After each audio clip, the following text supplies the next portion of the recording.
제 이름은 리설주, 35입니다. 사람들은 저를 탈북자 며느리라고 부릅니다. 제 남편은 대한민국 육군 소령 강지훈입니다.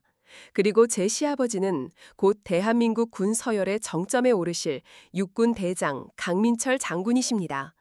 저는 매일 아침 한강이 내려다 보이는 평창동의 거대한 저택에서 눈을 뜹니다.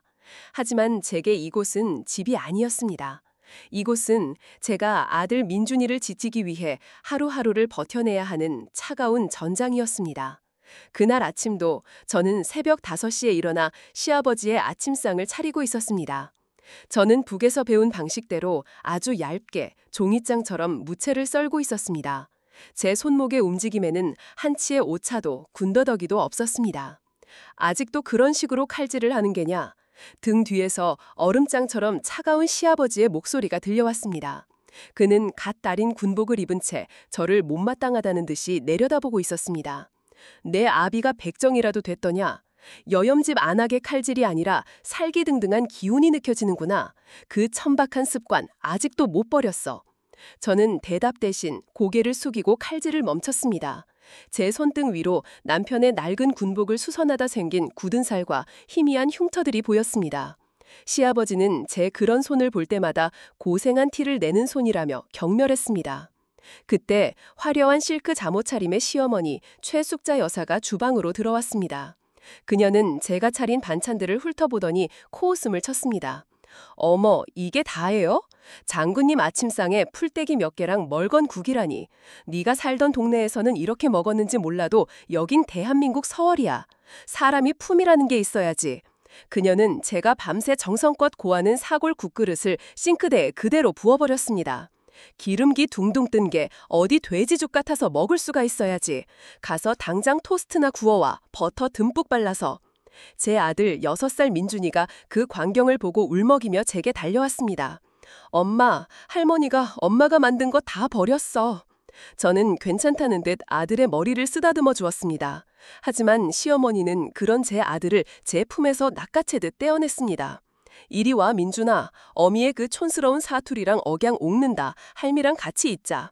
그녀는 민준이를 데리고 거실로 나가며 제가 들으라는 듯 큰 소리로 말했습니다. 저런 탈북자한테서 뭘 보고 배우겠니? 쯧쯧. 탈북자. 그것이 이 집에서 불리는 제 또 다른 이름이었습니다. 저는 남편 강지훈을 중국 국경지대에서 우연히 만났습니다. 당시 파견 근무 중이던 그는 부상을 입고 위험에 처해 있었습니다. 저는 제 목숨을 걸고 그를 구해냈고 그것이 인연이 되어 우리는 사랑에 빠졌습니다. 그를 따라 저는 제가 가진 모든 것, 조국과 가족, 그리고 제 과거를 버리고 이 남쪽 땅으로 넘어왔습니다. 하지만 이 집에서 저는 남편을 구한 은인이 아니었습니다. 그저 장군 가문의 명예에 흠집을 낸 근본 없는 탈북자 며느리일 뿐이었습니다. 남편은요, 그는 언제나 침묵했습니다. 그는 저를 사랑했지만 아버지의 절대적인 권위와 어머니의 등살 앞에서는 늘 한없이 작아지는 아들이었습니다. 저는 이 모든 것을 묵묵히 견뎌냈습니다. 제 아들 민준이를 위해서였습니다. 이 아이만큼은 탈북자의 아들이라는 꼬리표 없이 이 대한민국에서 당당하게 살아가게 해주고 싶었습니다. 그래서 저는 제 모든 것을 숨겼습니다. 제 과거를, 제 능력을, 그리고 제가 한때 누구였는지를. 그날 오후 저는 민준이와 함께 정원에서 숨바꼭질 놀이를 하고 있었습니다. 민준아, 소리를 죽이고 발소리를 내면 안 돼. 바람소리, 나뭇잎 소리를 들어야 해. 적이 어디에 있는지 눈이 아니라 귀로 찾는 거야. 제가 아이에게 가르치는 놀이는 평범한 아이들의 놀이와는 조금 달랐습니다. 그것은 생존 기술이었습니다. 그때 정원 한쪽에서 시아버지와 남편이 나누는 대화 소리가 들려왔습니다. 지훈아, 다음 주에 있을 한미연합 대테러 훈련 준비는 잘 돼가고 있느냐? 이번 훈련은 내 장군 진급이 걸린 아주 중요한 훈련이다. 미군 쪽에서도 아주 까다로운 시나리오를 준비했다고 하더구나. 걱정 마십시오, 아버지. 저희 특임대 최정예 요원들입니다. 문제 없을 겁니다. 그래. 이번 훈련 장소는 내 별장으로 정했다. 실제 상황처럼 내가 직접 인질이 되어주마. 네 녀석이 나를 얼마나 빨리 완벽하게 구해내는지 내 눈으로 직접 볼 것이다. 저는 나뭇잎 뒤에 숨어 그들의 대화를 모두 들었습니다. 그리고 제 심장이 아주 차갑게 가라앉는 것을 느꼈습니다. 시아버지의 그 오만함과 남편의 맹목적인 자신감 속에서 저는 아주 익숙하고도 위험한 냄새를 맡았습니다. 그것은 곧 닥쳐올 재앙의 냄새였습니다. 그때 정원 한쪽에서 시아버지와 남편이 나누는 대화 소리가 들려왔습니다. 지훈아, 다음 주에 있을 한미 연합대 테러 훈련 준비는 잘 돼가고 있느냐? 이번 훈련은 내 장군 진급이 걸린 아주 중요한 훈련이다. 미군 쪽에서도 아주 까다로운 시나리오를 준비했다고 하더구나. 걱정 마십시오, 아버지. 저희 특임대 최정예 요원들입니다. 문제 없을 겁니다. 그래, 이번 훈련 장소는 내 별장으로 정했다. 실제 상황처럼 내가 직접 인질이 되어주마.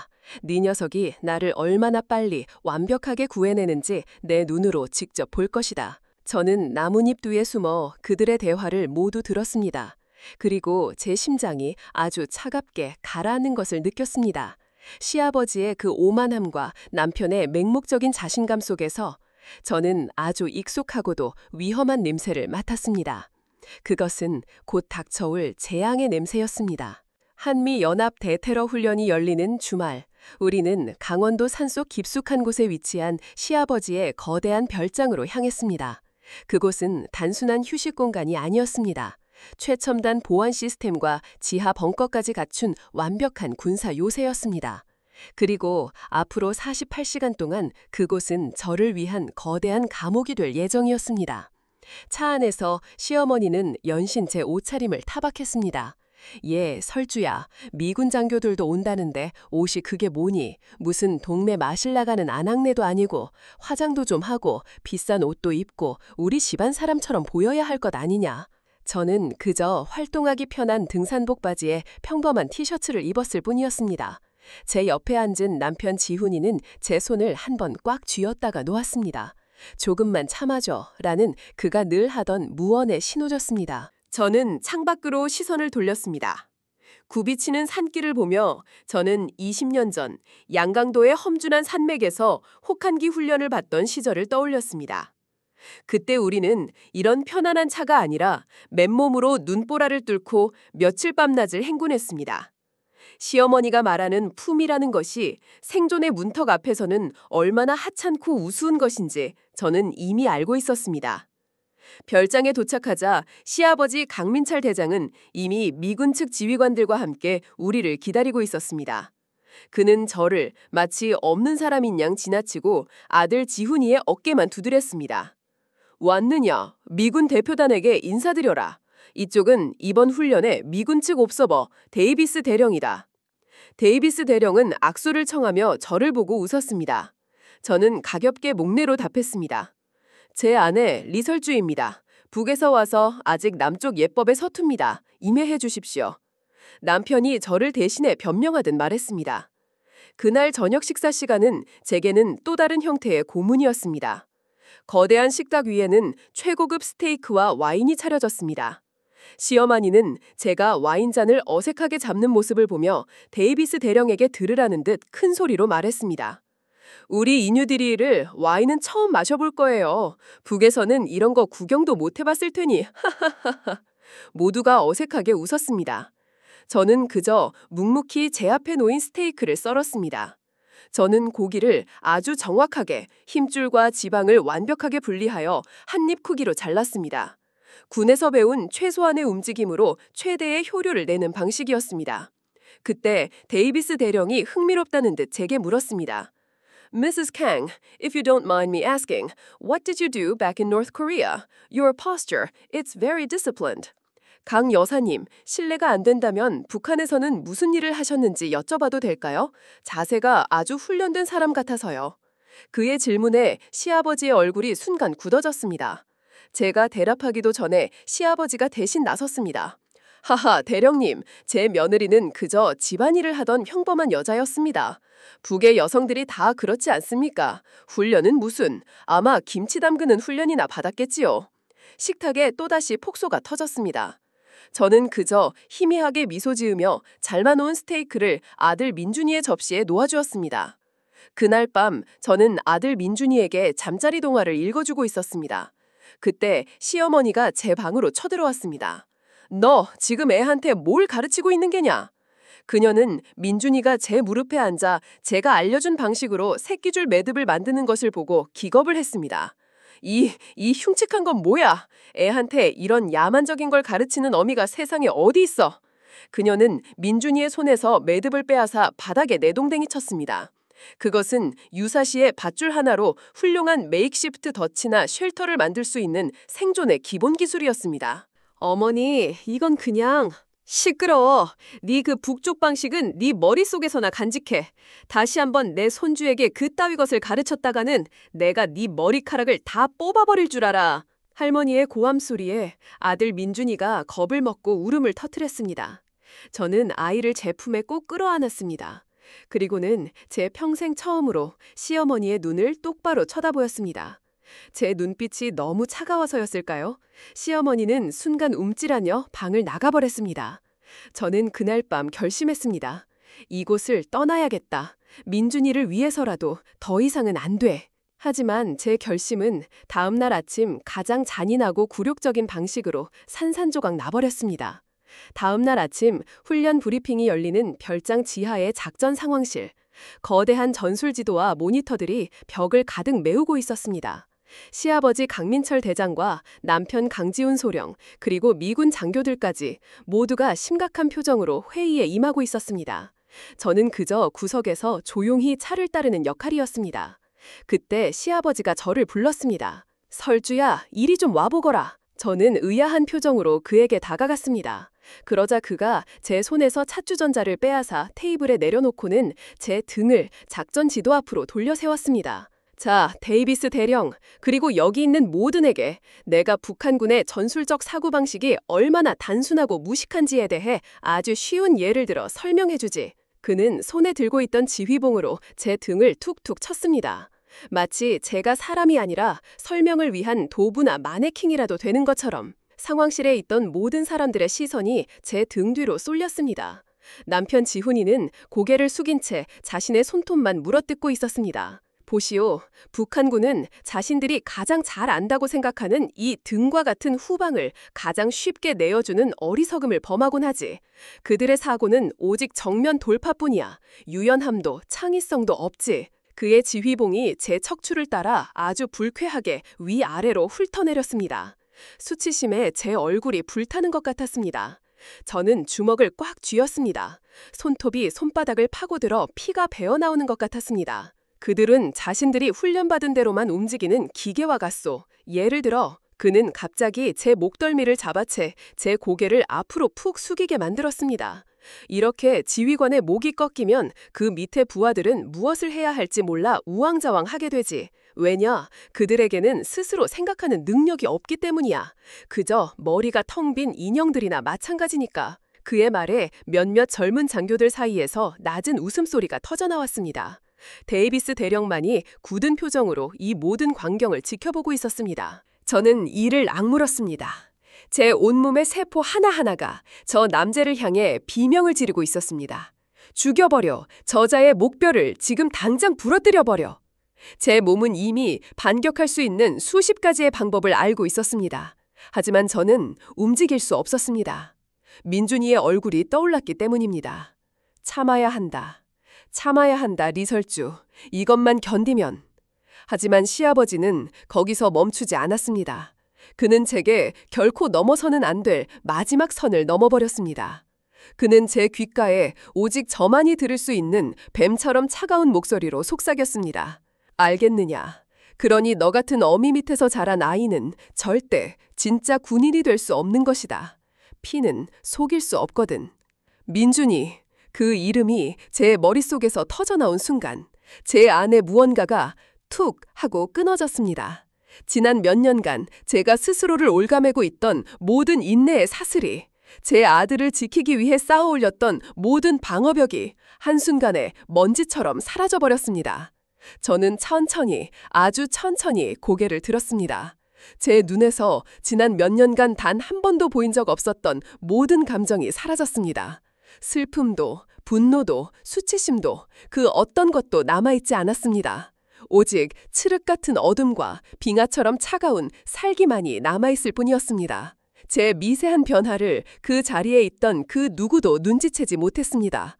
남편도, 시어머니도, 심지어 저를 붙잡고 있던 시아버지조차도 오직 단 한 사람, 가장 멀리서 이 모든 것을 지켜보고 있던 미군 장교 데이비스 대령만이 저를 보며 저도 모르게 마른 침을 삼키는 것을 저는 보았습니다. 그는 본 것입니다. 순한 양의 가죽이 찢겨나가고 그 안에서 굶주린 북방의 늑대가 마침내 그 이빨을 드러내는 순간을 말입니다. 작전 상황실을 어떻게 빠져나왔는지 기억이 나지 않습니다. 제 귀에는 시아버지의 모욕적인 목소리도 젊은 장교들의 비웃음 소리도 아무것도 들리지 않았습니다. 오직 제 심장이 쿵, 쿵, 쿵 무겁게 울리는 소리만이 제 모든 것을 지배했습니다. 저는 비틀거리며 결장을 빠져나왔습니다. 차가운 강원도의 바람이 불타는 제 뺨을 아프게 스쳤습니다. 저는 별장 뒤편에 잣나무 숲속으로 홀린 사람처럼 걸어 들어갔습니다. 아무도 없는 곳, 제 상처를 제 자신조차도 볼 수 없는 깊은 어둠 속으로. 저는 거대한 나무에 등을 기댄 채 그대로 주저앉았습니다. 그리고 지난 10년간 단 한 번도 흘리지 않았던 눈물을 소리 없이 하염없이 쏟아내기 시작했습니다. 눈물은 뺨을 타고 흘러 제 투박한 손등 위로 떨어졌습니다. 남편의 군복을 수선하다 생긴 굳은 살, 북에서 총을 쥐고 칼을 잡았던 훈련의 흔적, 시아버지가 그토록 경멸했던 이 거친 손, 이 손이 한때는 제 자랑이자 자부심이었던 시절이 있었습니다. 그날의 기억이 20년 전에 그 혹독했던 겨울이 어제 일처럼 제 눈앞에 생생하게 펼쳐졌습니다. 그때의 저는 리설주가 아니었습니다. 조선인민군 특수작전군 제11폭풍군단 저경여단 소속 리은혜 상위였습니다. 백두산의 마녀라고 불렸던 조선 최고의 여성 저격수. 제게는 아버지가 없었습니다. 대신 아버지를 대신해 저를 키워주신 분이 계셨습니다. 바로 저희 부대의 지휘관 강철규 장군님이었습니다. 그분은 제게 총을 쏘는 법뿐만 아니라 세상을 살아가는 법을 가르쳐주신 제 유일한 서성이자 아버지였습니다. 저는 그분을 위해, 조국을 위해 목숨을 바칠 준비가 되어 있었습니다. 그런데 제 얼어붙었던 심장을 녹여버린 한 남자가 나타났습니다. 바로 장군님의 외아들 강지훈이었습니다. 지훈이는 아버지와는 정반대의 사람이었습니다. 총칼 대신 책을 사랑했고 전쟁 대신 평화를 꿈꾸던 따뜻하고 순수한 영혼이었습니다.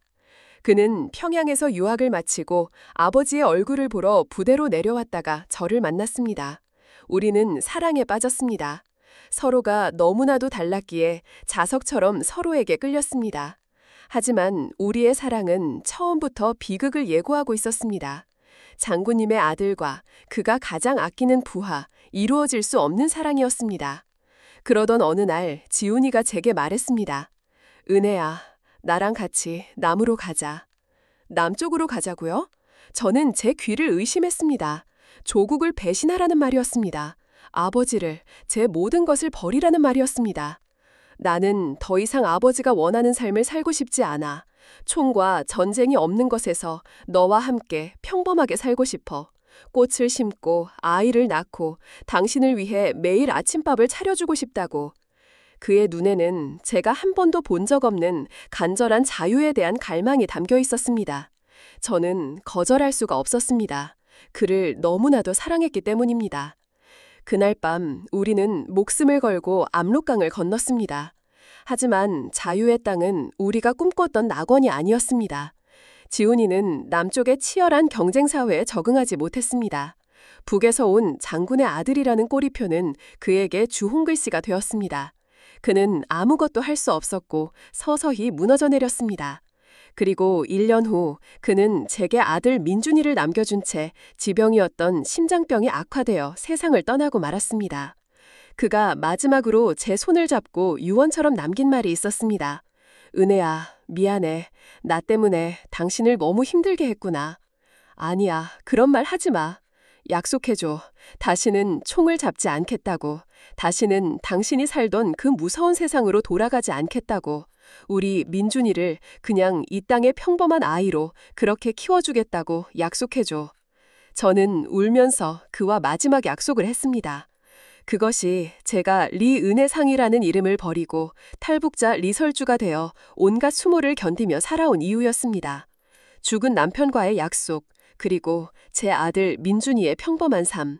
그것이 제게 남겨진 유일한 삶의 의미였습니다. 그런데 오늘 시아버지 강민철은 제 아들 민준이의 그 평범한 삶마저도 짓밟으려 하고 있었습니다. 자신의 그 오만한 자존심과 뒤틀린 군인 정신을 증명하기 위해 제 아들을 위험한 장난의 소모품으로 사용하려 하고 있었습니다. 죽은 남편과의 약속. 하지만 지훈아, 보고 있어? 나는 당신과의 약속을 지키기 위해 지난 10년간 모든 것을 참았어. 하지만 저들은 우리 아들을 지키기 위해 세운 내 마지막 방어선마저 넘으려 하고 있어. 당신이라면 어떻게 하겠어? 당신도 저들을 용서하지 않겠지. 저는 눈물을 닦았습니다. 더 이상 눈물은 흐르지 않았습니다. 눈물이 마른 자리에는 20년간 제 피 속에서 잠자고 있던 차갑고 날카로운 무언가가 서서히 깨어나고 있었습니다. 저는 자리에서 일어났습니다. 그리고는 별장으로 돌아가 제게 주어진 작은 방으로 들어갔습니다. 저는 짐가방 가장 깊숙한 곳, 낡은 옷가지들 밑에 숨겨두었던 작은 나무 상자 하나를 꺼냈습니다. 그것은 제가 남쪽으로 넘어올 때 유일하게 가지고 온 제 과거의 유품이었습니다. 상자 안에는 낡고 투박한 군용품 몇 개가 들어있었습니다. 손때 묻은 나침반, 날이 무뎌진 대검, 그리고 조선인민군 군관의 계급장이 새겨진 낡은 가죽 허리띠. 저는 대검을 꺼내 들었습니다. 그리고는 숫돌을 꺼내 아주 천천히 규칙적인 소리를 내며 칼날을 갈기 시작했습니다. 서걱, 서걱, 서걱.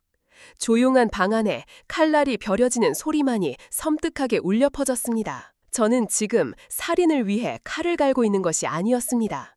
저는 지금 지난 10년간 무뎌졌던 제 자신을, 제 의지를, 제 영혼을 다시 날카롭게 벼리고 있었습니다. 리설주라는 이름의 순종적인 며느리의 껍질이 한 겹, 한 겹 벗겨져 나가고 있었습니다. 그리고 그 안에서 백두산의 마녀라 불렸던 전사 리은혜가 다시 깨어나고 있었습니다. 나를 세운 대검을 다시 상자에 넣고 저는 창가로 다가갔습니다.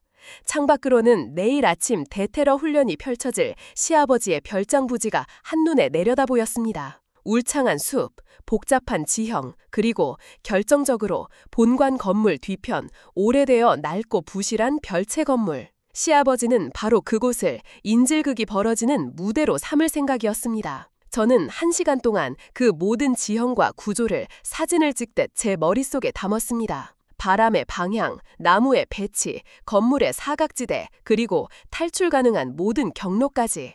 그리고 저는 제 마지막 동맹을 만들 준비를 시작했습니다. 저는 작은 메모지 한 장을 꺼냈습니다.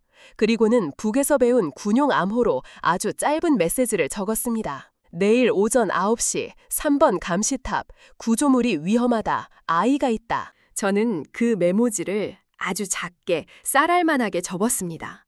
그리고는 별장 정문을 지키고 있는 미군 헌병들의 교대 시간을 30분 넘게 지켜보았습니다. 그들의 움직임에는 정확한 패턴이 있었습니다.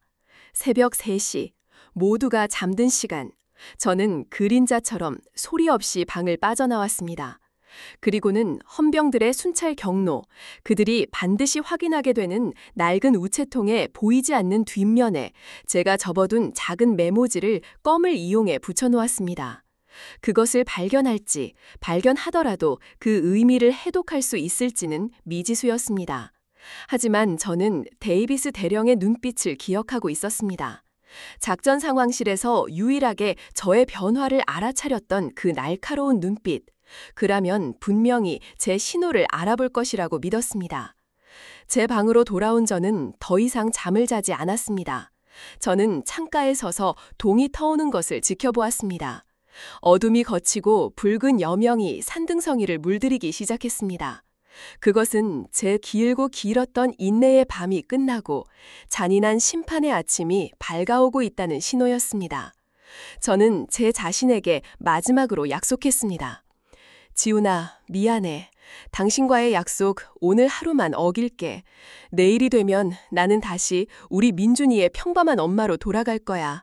하지만 오늘만큼은 나는 전사 리은혜로 돌아가야겠어.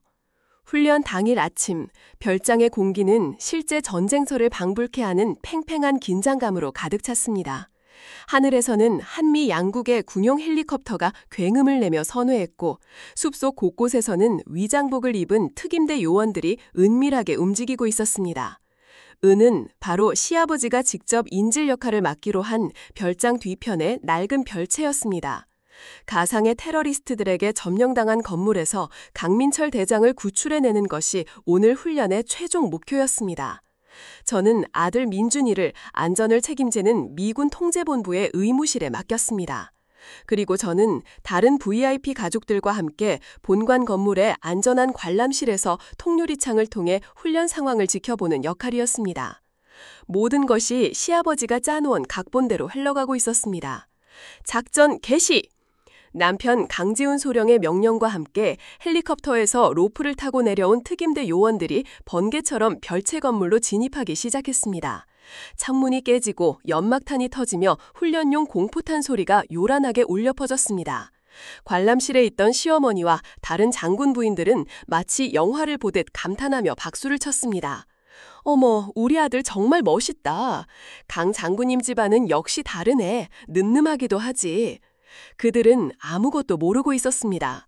자신들이 감탄하고 있는 이 화려한 쇼가 사실은 죽음을 향해 달려가는 위험천만한 고개라는 사실을, 그리고 그 고개의 줄을 끊어버릴 사람이 바로 자신들 옆에 가장 조용한 모습으로 서 있다는 사실을 말입니다.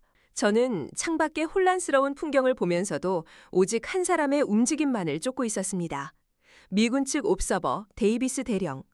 그는 브리핑겨와는 달리 무언가 심각한 표정으로 계속해서 무전기를 만지작거리고 있었습니다. 그는 제 신호를 받은 것이 틀림없었습니다. 진입작전이 시작된 지 10분, 모든 것이 순조로워 보였습니다. 특임대 요원들은 건물 내부의 가상 테러리스트들을 차례차례 제압하며 시아버지가 갇혀있는 2층의 VIP룸으로 향하고 있었습니다. 하지만 저는 알고 있었습니다. 진짜 위험은 바로 그곳에 있다는 것을. 시아버지는 자신의 용맹함을 과시하기 위해 테러리스트의 마지막 발악으로 자폭조끼를 터뜨리는 시나리오를 추가했습니다. 물론 훈련용 폭약이었습니다. 하지만 그가 간과한 것이 있었습니다. 그 별채 건물은 50년도 더 된 낡은 목조 건물이라는 사실, 그리고 그가 자폭조끼를 터뜨릴 VIP룸의 바로 아래층이 낡은 가스관이 지나가는 보일러실이라는 사실을 말입니다. 작은 훈련용 폭발의 충격이라도 낡은 가스관을 건드린다면 이 별채는 통째로 거대한 화염에 휩싸이게 될 것이었습니다. 3분, 앞으로 3분 안에 모든 것이 끝난다. 저는 속으로 시간을 재기 시작했습니다. 바로 그때였습니다. 데이비스 대령의 무전기에서 다급한 목소리가 들려왔습니다. Colonel, we have a problem. The structure, it's unstable. I repeat, the structure is highly unstable. 데이비스 대령의 얼굴이 하얗게 질렸습니다. 그는 다급하게 훈련 중단을 명령하는 무전을 치려했습니다. 하지만 이미 늦었습니다. 쾅! 별채 2층에서 훈련용 폭약이 터지는 소리가 들렸습니다. 그리고 그와 동시에 콱 하는 비교도 할 수 없는 거대한 굉음이 온 산을 뒤흔들었습니다. 별채 1층의 보일러실에서 시뻘건 화염이 괴물처럼 솟구쳐 올랐습니다. 건물 전체가 거대한 불덩어리가 되어 무너져 내리기 시작했습니다. 아, 이게 무슨 일이야? 관람실은 순식간에 아수라장이 되었습니다. 시어머니는 영감, 지훈아를 외치며 그 자리에 실신했고 모두가 공포에 질려 어쩔 줄을 몰라 했습니다. 훈련은 더 이상 훈련이 아니었습니다. 실제 재난 상황이었습니다. 불길에 휩싸인 건물 안에는 시아버지와 남편을 포함한 10명이 넘는 특임대 요원들이 갇혀 있었습니다. 소방 헬기가 출동했지만 거센 산바람과 맹렬한 불길 때문에 접근조차 하지 못했습니다. 지상 구조대는 무너져 내리는 건물 때문에 진입할 엄두도 내지 못하고 있었습니다. 모두가 속수무책이었습니다. 모두가 그저 사랑하는 사람들이 불길 속에서 죽어가는 것을 지켜볼 수밖에 없었습니다. 남편 지훈이는 다행히 건물 외곽에 있었기에 간신히 탈출했지만 온몸에 화상을 입고 정신을 잃은 채 실려 나왔습니다. 하지만 시아버지는 2층 깊숙한 곳에 갇혀 빠져나오지 못하고 있었습니다. 아버지! 아버지! 지훈이가 들것에 실려가면서도 피를 토하듯 절규했습니다. 바로 그때였습니다. 모두가 절망에 빠져 울부짖고 있을 때 저는 제 옆에 있던 미군 의무관의 허리춤에서 아주 익숙한 물건 하나를 소리 없이 뽑아드렸습니다. 바로 K바 군용 대검이었습니다. 그리고는 제 아들 민준이가 있는 통제본부 의무실을 향해 망설임 없이 달려갔습니다. 제 머릿속은 그 어떤 때보다도 차갑고 명료했습니다. 저는 지금 원수를 구하러 가는 것이 아니었습니다. 저는 제 아들 민준이의 할아버지를 그리고 제 남편의 아버지를 구하러 가는 것이었습니다. 의무실에 도착했을 때 민준이는 겁에 질려 울고 있었습니다. 데이비스 대령이 아이를 안고 달래주고 있었습니다. 그는 저를 보자 무언가를 결심한 듯 고개를 끄덕였습니다. 저는 민준이의 뺨에 입을 맞추고 아이에게 나지막히 말했습니다. 민준아, 엄마 잠깐 할아버지 좀 보고 올 때 여기서 대령님이랑 씩씩하게 기다리고 있어. 알았지? 그리고 저는 데이비스 대령을 향해 20년 만에 처음으로 조선인민군식 거수경례를 붙였습니다. 짧고 간결하며 모든 것을 건다는 의미가 담긴 경례였습니다. 아들의 안전을 부탁합니다, 동무. 데이비스 대령은 제 경례의 의미를 알아들은 듯 미군식으로 답례를 했습니다. 그의 눈에는 국적과 이념을 넘어선 한 전사에 대한 깊은 존경심이 담겨 있었습니다. 저는 의무실을 빠져나와 불타는 건물을 향해 다시 달려갔습니다. 제 손에는 방금 전 의무실에서 챙겨온 산소통과 방독면 그리고 로프 한 자루가 들려 있었습니다. 멈춰요. 위험합니다. 들어갈 수 없습니다. 구조대원들이 저를 막아섰습니다. 저는 그들을 인간이 아닌 그저 장애물로 인식했습니다. 저는 북에서 배운 가장 효율적이고 치명적인 관절 기술로 저를 막아서는 2명의 건장한 구조대원들을 단 2초 만에 무력화시켰습니다. 그들은 자신들에게 무슨 일이 일어났는지도 모른 채 바닥에 쓰러져 신음했습니다.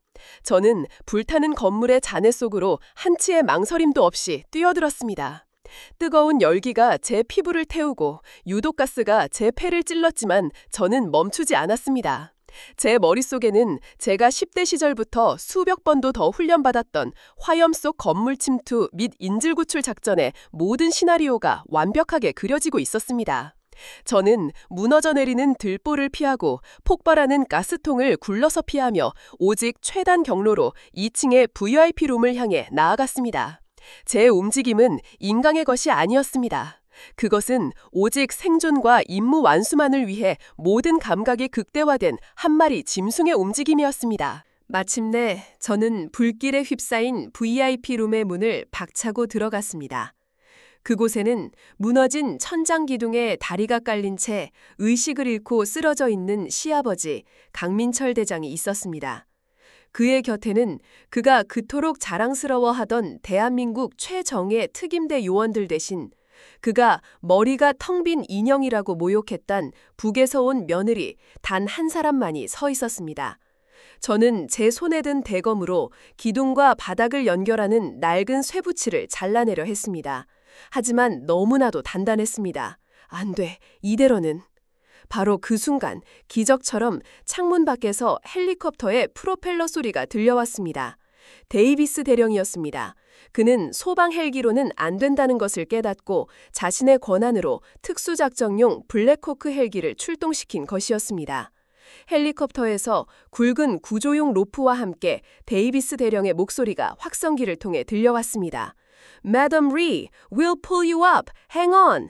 리 여사님, 우리가 끌어올리겠습니다. 버티세요. 저는 로프를 기둥에 단단히 묶었습니다. 그리고는 제 손목과 로프를 제가 아들에게 가르쳐 주었던 바로 그 매듭으로 단단히 연결했습니다. 절대 풀리지 않는 생명의 매듭이었습니다. 풀! 제가 무전기를 향해 소리쳤습니다. 헬리콥터가 서서히 상승하자 로프가 팽팽해지며 거대한 기둥이 우두둑 소리를 내며 조금씩 들리기 시작했습니다. 저는 그 틈을 이용해 시아버지의 다리를 빼냈습니다. 그리고는 의식을 잃은 그의 육중한 몸을 제 가녀린 어깨에 둘러매었습니다. 바로 그때 건물이 마지막 비명을 지르며 완전히 무너져 내리기 시작했습니다. 바닥이 제 발밑에서 사라졌습니다. 저는 시아버지를 끌어안은 채 허공으로 떨어졌습니다. 하지만 우리는 추락하지 않았습니다. 헬리콥터에 연결된 단 하나의 생명줄이 우리 두 사람의 무게를 아슬아슬하게 지탱하고 있었습니다.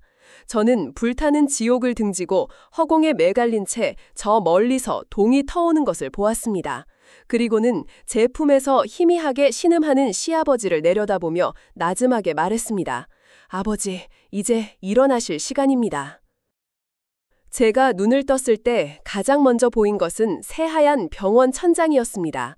코끝에서는 지독한 소독약 냄새가 났고 온몸은 납덩이처럼 무거웠습니다. 화상과 타박상 그리고 탈진, 의사는 제가 며칠 동안 절대 안정을 취해야 한다고 말했습니다. 제 침대 옆에는 뜬 눈으로 밤을 새운 듯 퀭한 얼굴의 남편 강지훈이 앉아 있었습니다. 그는 제 손을 꽉 잡고 있었고 그의 눈에는 제가 지난 10년간 단 한 번도 본 적 없었던 깊은 존경과 미안함 그리고 경외심이 뒤섞여 있었습니다. 설주, 당신, 대체. 그는 말을 잇지 못했습니다. 그는 지난 며칠 동안 데이비스 대령과 그리고 군 관계자들을 통해 제가 누구였는지, 제가 어떤 훈련을 받았는지 그 모든 과거를 전해들은 뒤였습니다. 그는 자신이 지난 10년간 함께 살아온 아내가 자신이 감히 상상할 수도 없는 위대한 전사였다는 사실 앞에서 완전히 무너져 내리고 있었습니다. 미안해. 정말 미안해, 설주야. 내가 당신을... 저는 아무 말 없이 제 손을 잡은 그의 손등을 다른 손으로 가만히 토닥여 주었습니다. 지금은 그 어떤 말보다도 침묵의 위로가 필요한 시간이었습니다. 시아버지는 어떻게 되었냐고요? 그는 중환자실에 계셨습니다. 다리와 갈비뼈가 부러지고 심한 화상을 입었지만 다행히 목숨은 건지셨습니다. 제가 아니었다면 그는 이미 차가운 재가 되어버렸을 것입니다.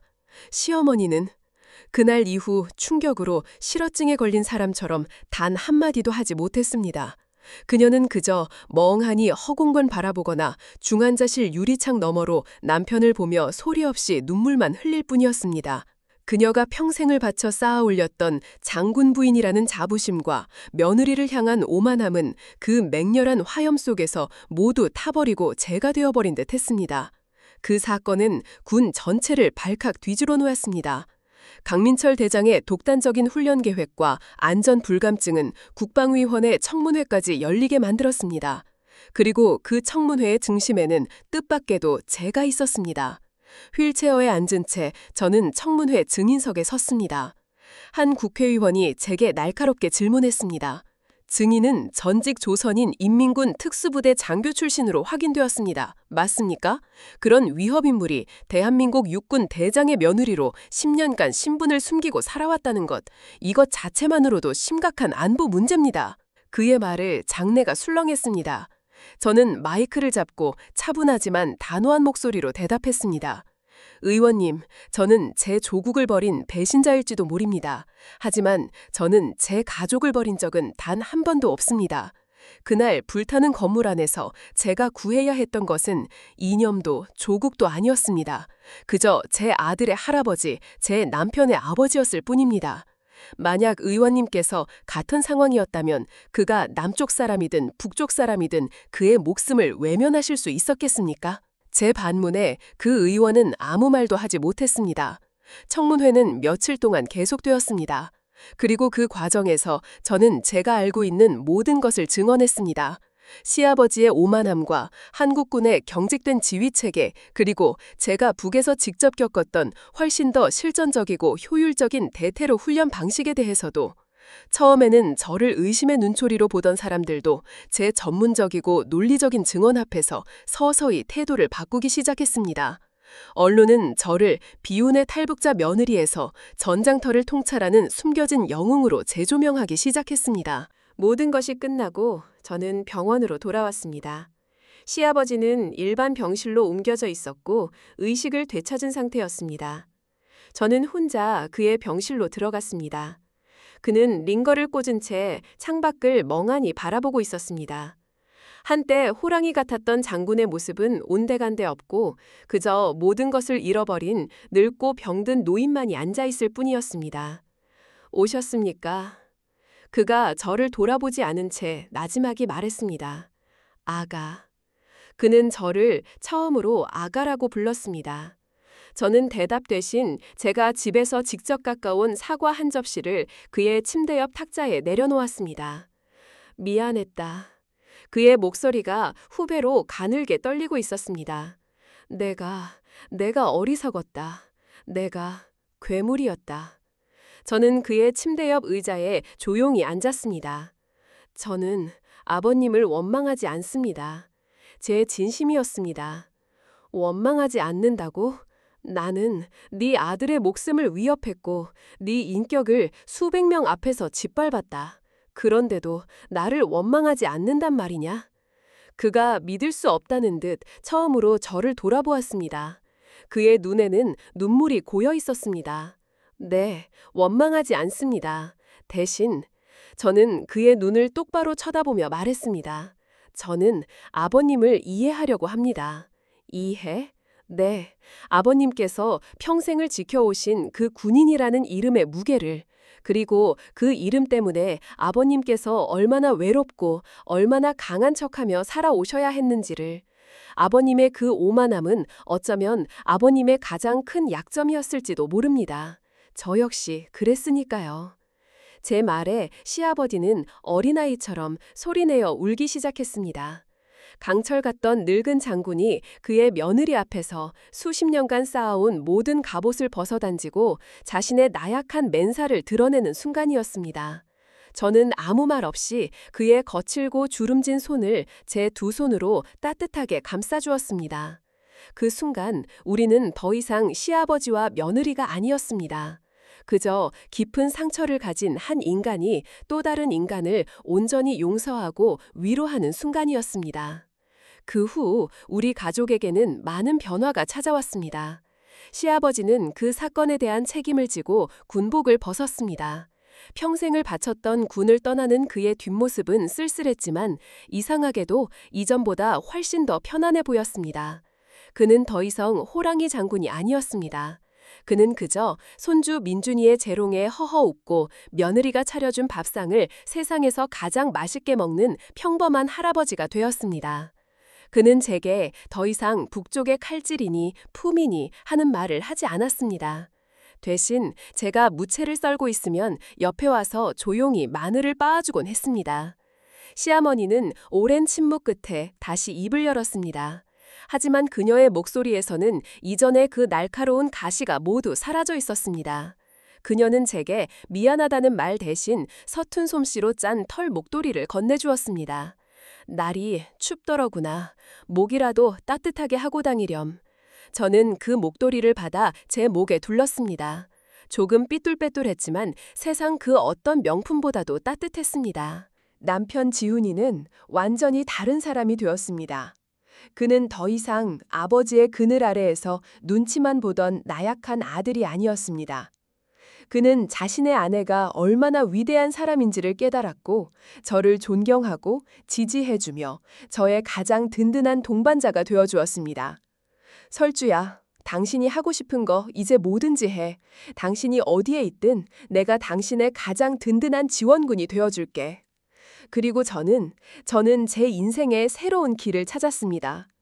청분회 이후 국방부와 한미연합사령부에서는 제게 새로 창설되는 한미연합특수전 전술개발팀의 수석 자문위원직을 공식적으로 제안했습니다.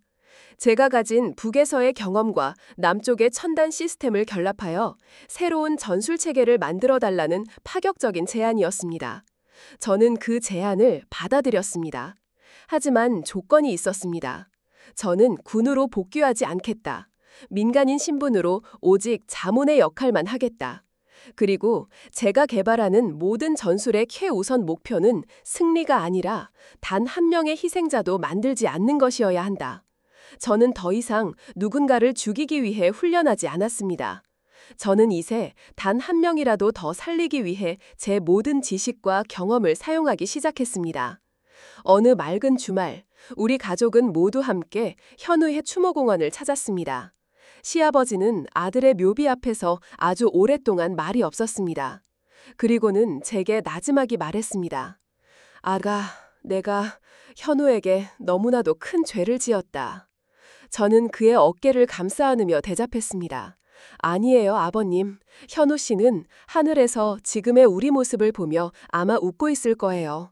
마침내 우리가 진짜 가족이 되었으니까요. 우리는 묘비 앞에 국화꽃 한 다발을 내려놓았습니다. 그 옆에는 제 아들 민준이가 고사리 같은 손으로 접은 작은 종이학 한 마리가 놓여 있었습니다.